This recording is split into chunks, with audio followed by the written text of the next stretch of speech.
किया जैसे ही श्याम सुंदर का। तो पूछने लगी, अरे यह कहाँ का राजा है, कहाँ का भूप है, यह कहाँ से आया है, इतना सुंदर भगवान का स्वरूप। इस प्रकार राधा रानी ने दर्शन किया, इधर लाल जी ने दर्शन किया। अब संध्या का समय हो गया तो ललिता इधर राधा रानी को लेकर चले गई, इधर ठाकुर जी भी अपने धाम को चले गए।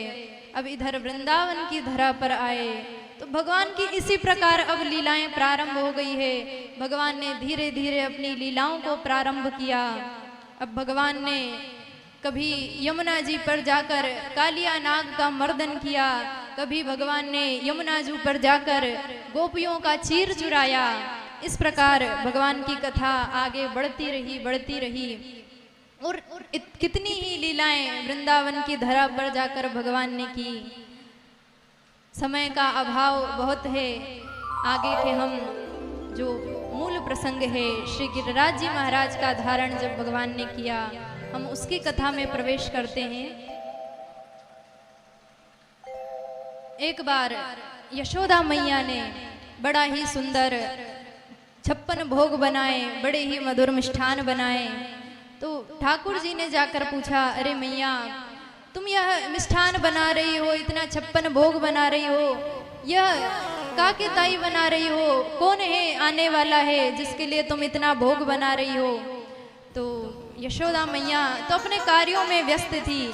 यशोदा मैया ने कहा, लाला मैं तो को का बताऊं किसके लिए बना रही हूं, यह प्रश्न तू जाकर अपने बाबा से पूछ।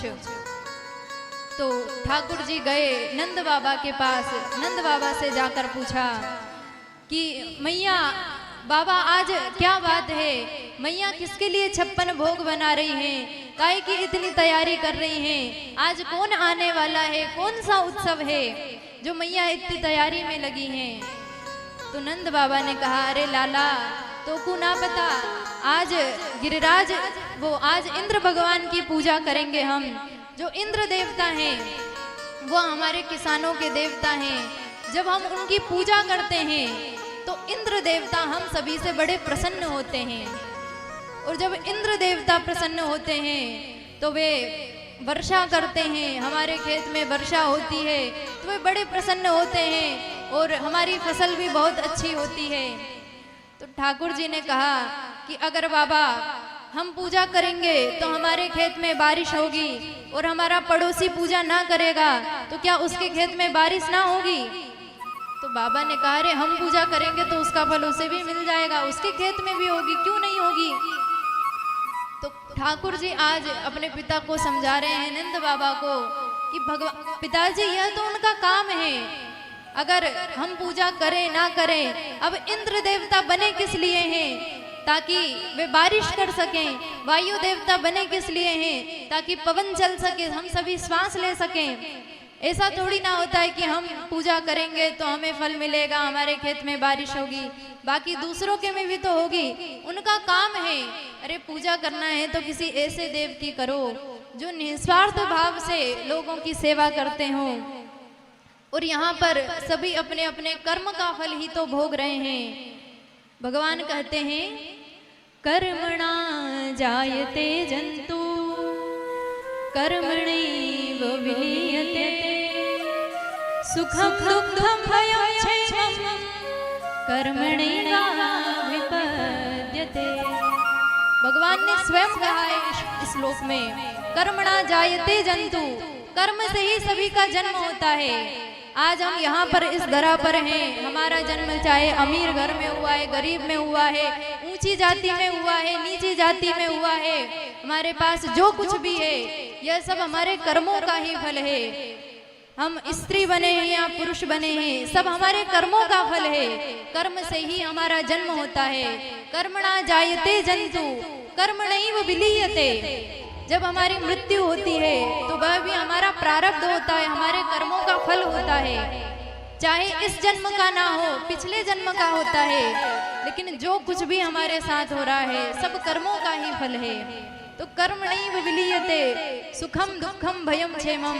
अगर सुख आए हैं तो वह भी कर्म का फल है, दुख आए हैं तो वह भी कर्म का फल है।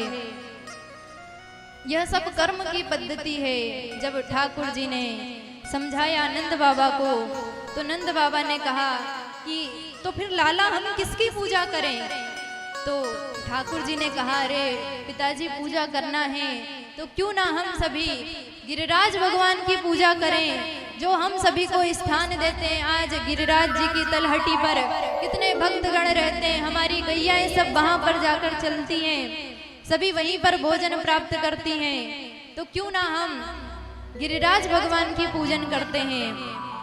तो नंद बाबा ने कहा, अरे इतना बड़ा फैसला हम अकेले कैसे ले सकते हैं, पूरे गांव वालों से पूछना पड़ेगा। जब नंद बाबा ने पूरे गांव में पूछा, सब वासियों से पूछा, ग्राम वासियों से, तो सबने कहा अब लाला कह रहा है तो हम गोवर्धन की पूजा जरूर करेंगे, लेकिन एक शर्त है, यह शर्त है कि तेरे गिरिराज भगवान को स्वयं प्रकट होकर हमें दर्शन देना होगा।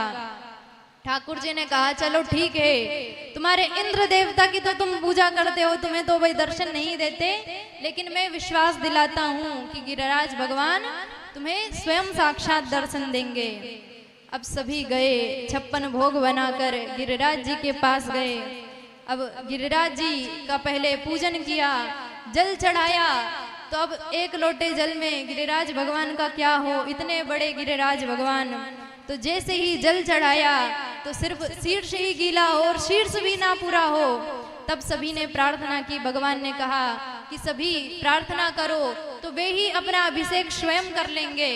तब सबने प्रार्थना की, सभी ने जब आवाहन किया, तब वहां पर मानसी गंगा प्रकट हुई।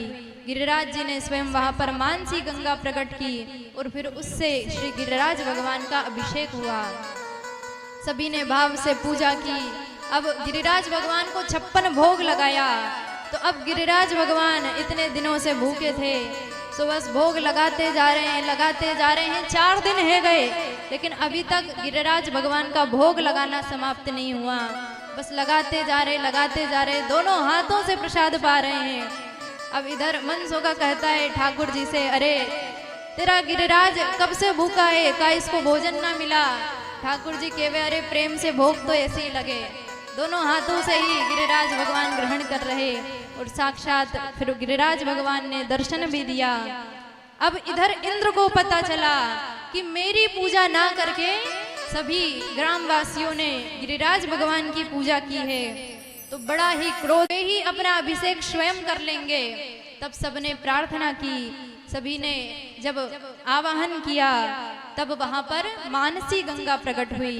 गिरिराज जी ने स्वयं वहां पर मानसी गंगा प्रकट की और फिर उससे श्री गिरिराज भगवान का अभिषेक हुआ। सभी ने भाव से पूजा की।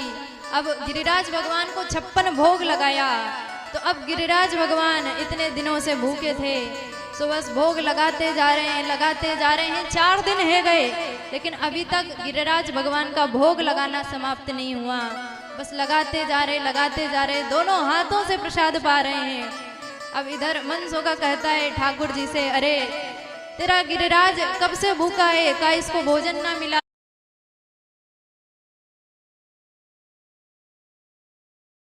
दोनों हाथों से ही गिरिराज भगवान ग्रहण कर रहे और साक्षात फिर गिरिराज भगवान ने दर्शन भी दिया। अब इधर